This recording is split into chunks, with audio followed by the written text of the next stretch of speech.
Michael, you need basically no introduction. We're back with Michael Koplow, the Chief Policy Officer of Israel Policy Forum, our friend, our guide. And Michael, what do you have for us today? Okay. Hi everyone. So, what we have going on really over the past week is the final encirclement of Gaza City. At this point, northern Gaza is completely cut off from southern Gaza, and the IDF, which has been operating in the outskirts of Gaza City, has really started to tighten the circle and move much closer to operating in Gaza City itself. And so we've seen Israel militarily prepare for what is going to be I think, a much more intense battle with Hamas.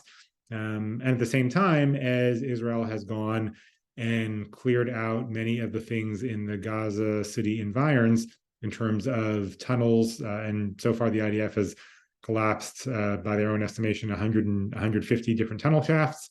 And as we've seen them clear out some of the rocket squads, we've also thankfully seen the rocket fire coming from Gaza toward Israel lessen. And it definitely seems to be that Hamas's capabilities, with regard to rockets in particular, are eroded and sort of distressed, which is a good thing.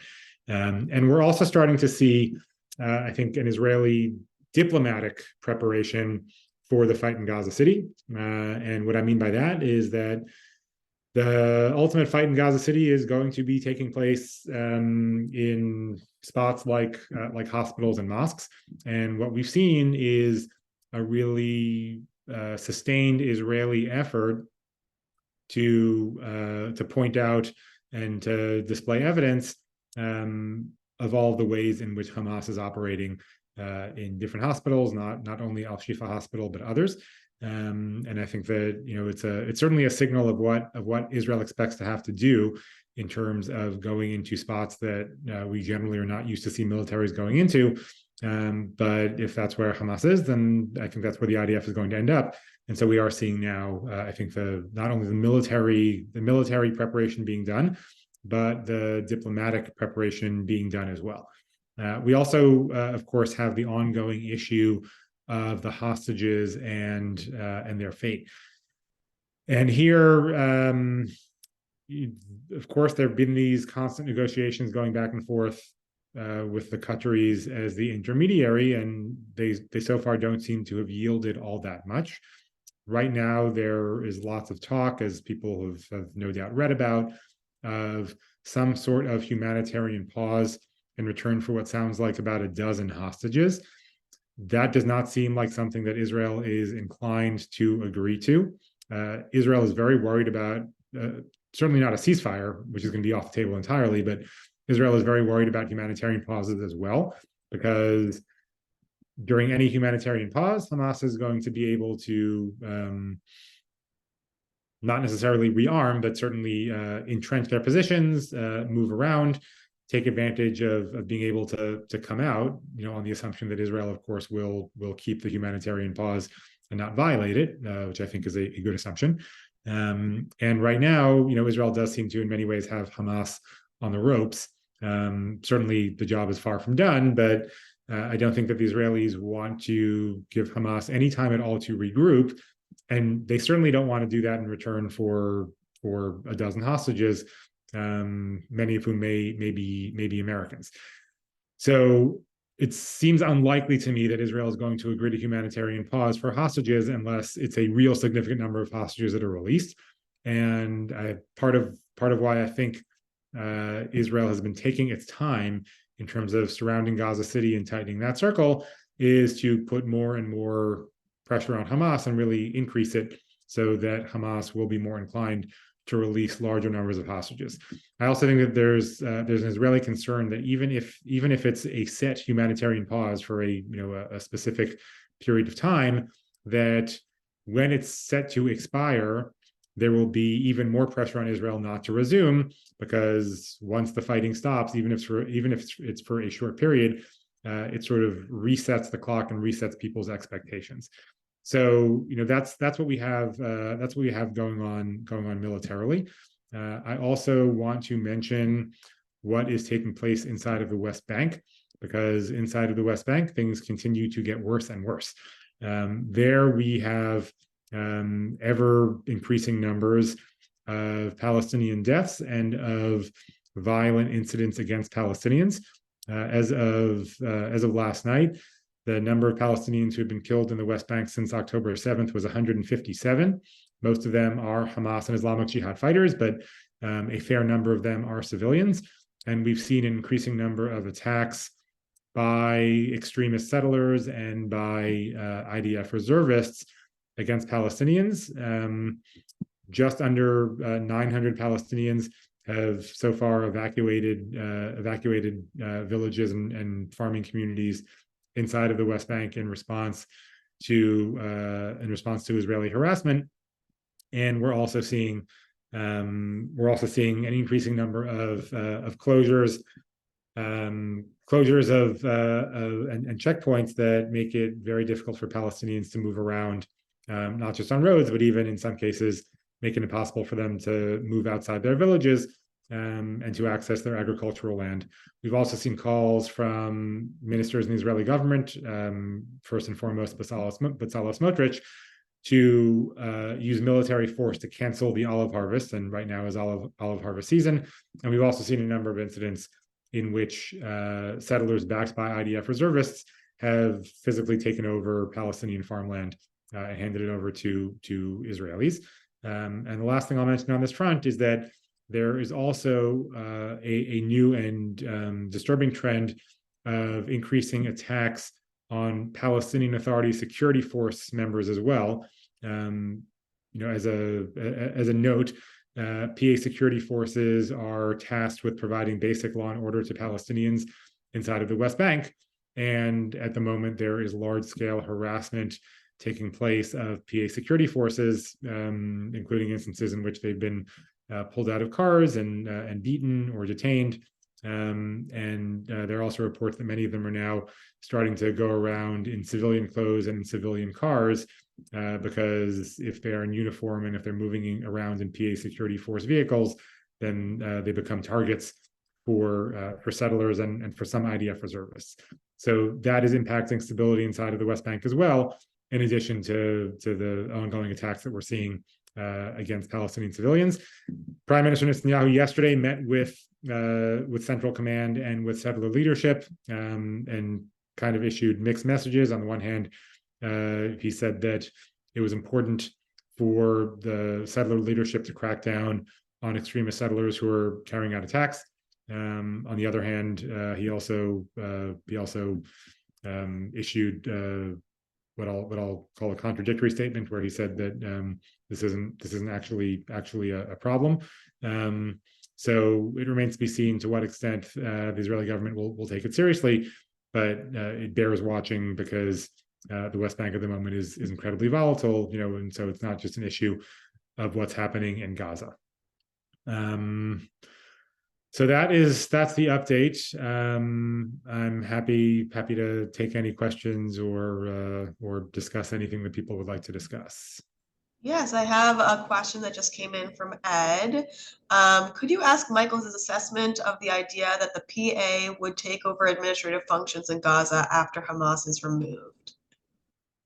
This at the moment seems to be a point of disagreement between the Israeli government and the Biden administration.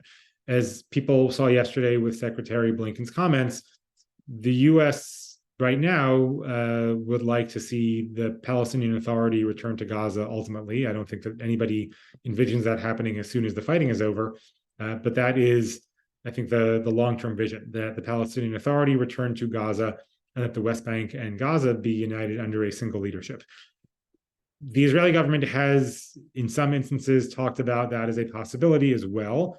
But at the moment, the Israeli government is a lot more focused on making sure that it has a security presence inside of Gaza in the long term, and has been less focused on who's going to run things.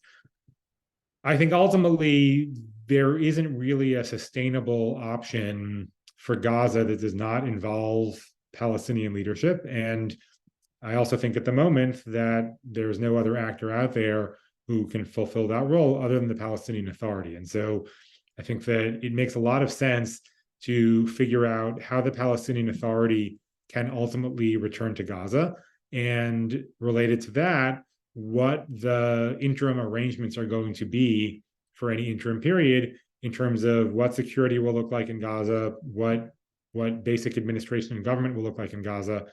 Because even if you get the Palestinian Authority back into Gaza, as I said, that's not going to happen on the day after. That's probably not something that's going to happen for 2 to 3 years at best. So while it's certainly an important question as to what the long-term vision is, I think that the more pressing question now is what that interim phase looks like.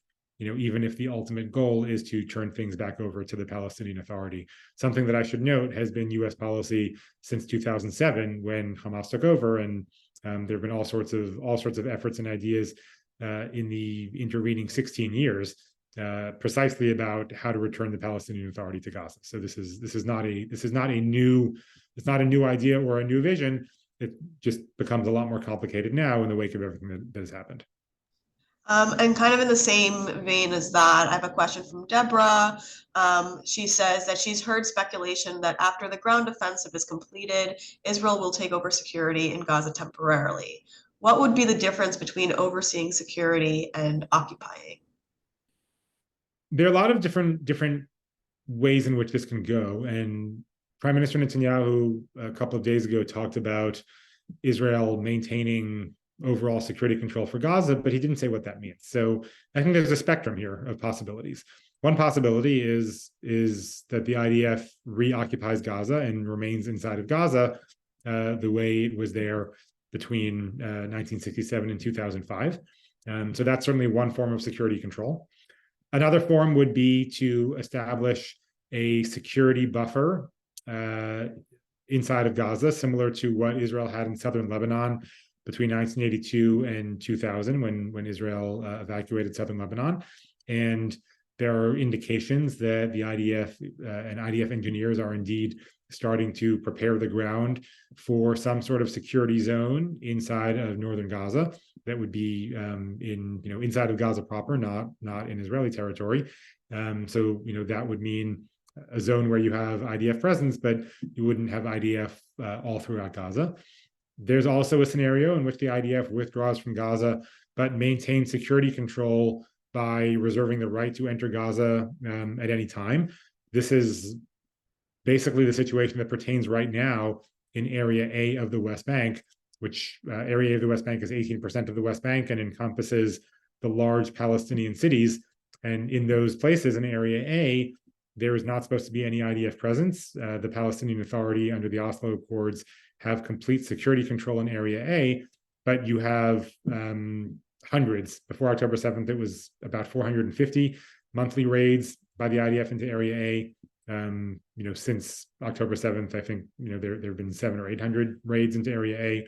So it could look like that, where the IDF is not actually there full time, but launches daily raids into parts of Gaza to conduct arrest operations or to root out Hamas cells or for whatever other security purposes it deems necessary. So I think there's a very wide spectrum of what this can mean, and it's just not clear yet what the Israeli government's ultimate intention is when they talk about security control.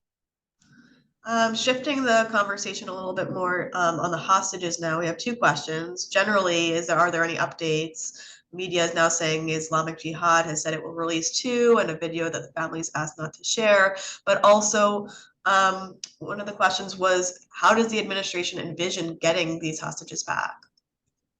I don't think there's a whole lot of information, unfortunately, about the hostages. There is this deal that's being floated publicly for about a dozen hostages to be released, but I don't think there's anything at the moment in the works that's going to secure the release of all of them or even a majority of them.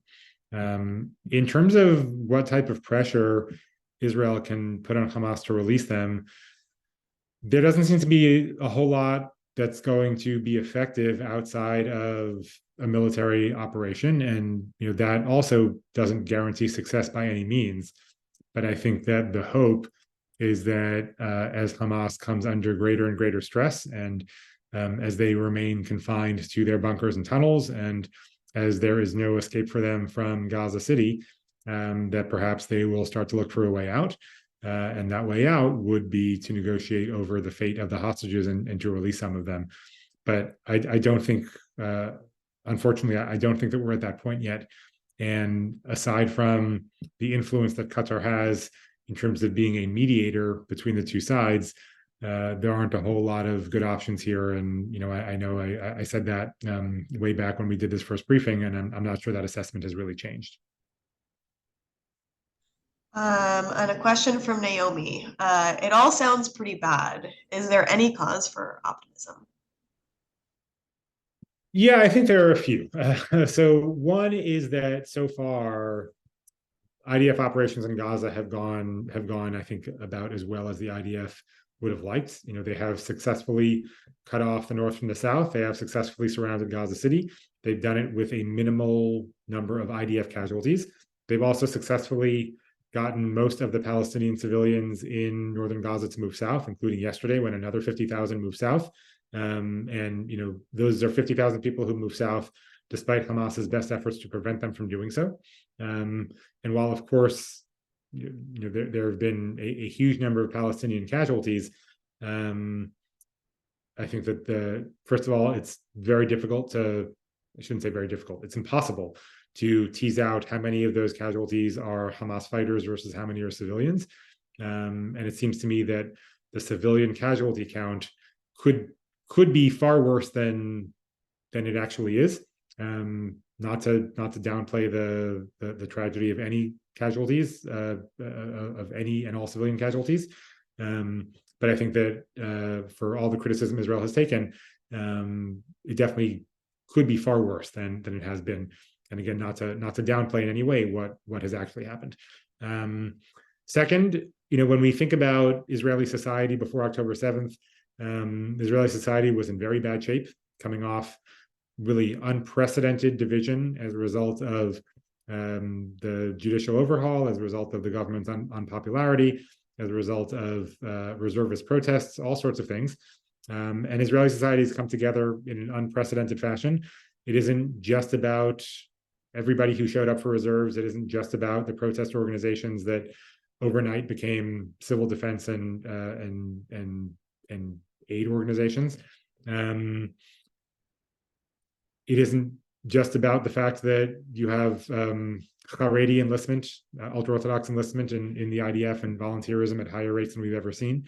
I think that Israelis are really looking out for each other in the way that we all would have hoped to see, and I think that for some of us maybe feared would not happen. So that to me is definitely a bright spot. And I also think that there is a bright spot here in terms of the solidarity and connections that we've seen between the American Jewish community in Israel. Again, something we shouldn't take for granted. We are used to, for years now, speaking of the rift between American Jews and Israel. This, of course, does not solve or heal many of the really deep problems that existed and the deep reasons why that rift existed. But we are seeing American Jews show up for Israel in a way that is not only building bridges now between the American Jewish community and Israel, but in ways that I think and I hope will create stronger and more lasting links between the two sides. Again, that does not mean that all of the problems will magically go away or that these will be papered over forever. But I do think that American Jews and Israel will be, when this is done, going forward with a better common level of understanding and empathy and solidarity, which will hopefully make the relationship less fraught when this fighting is over. Thank you, Michael. I think we have one more question and then we'll wrap up and be respectful of your time. This is from Winnie. How likely is it that Netanyahu will be ousted, and will that mean a new government will be even more extremist? The conventional wisdom is that Netanyahu is going to be ousted relatively quickly after the fighting. And in fact, one of the members of the government from, not from Likud, but from Shas, the Mizrahi ultra-Orthodox party that serves alongside Netanyahu, one of those ministers gave an interview today where he said that he thinks that elections are inevitable within 90 days of the fighting ending. I am far less certain about that. I'm very much in the minority here, but I think that Netanyahu is not going to be dislodged so easily. It's very difficult for a variety of reasons, having to do with an Israeli law that was changed in 2014 and another one that was changed under this government. It's very difficult to force new elections if the prime minister and the government don't want new elections. And Netanyahu himself, so far, remains immune to taking responsibility. And much of what he has been doing behind the scenes has been to prepare the ground to make a case for him not having responsibility for what happened, for him not having known, for others having told him that everything was fine, including having his aides ask for minutes of previous Israeli cabinet meetings going back a decade so that they can comb through them and compile a list of everybody who said that Hamas was deterred or everybody who said that the border with Gaza was quiet. So that, to me, is not an indication that Prime Minister Netanyahu is looking to resign or that he will be easily removed from power. I think that he is gearing up for a real political fight. And I think everybody should be prepared for the real possibility that this Israeli government, when the fighting is done, is going to remain in power for a while, with everything that means and everything that entails. Thank you, Michael. Actually, we might have a space for one more question. This comes from Bruce. Let me go scroll up. I'm not sure if you listened to Obama on Pod Save America, but he says thoughts on Obama's "everyone's hands are dirty" and occupation comments and how they were received or digested by the current administration. I haven't listened to the podcast yet, but of course I read the reports of what he said. In terms of how they're being received by the administration, I'm not sure. Obviously, President Obama is not part of the Biden administration, and I think there are all sorts of ways in which President Biden is very different on this issue from President Obama, and comes from a different place and has a different set of sensibilities.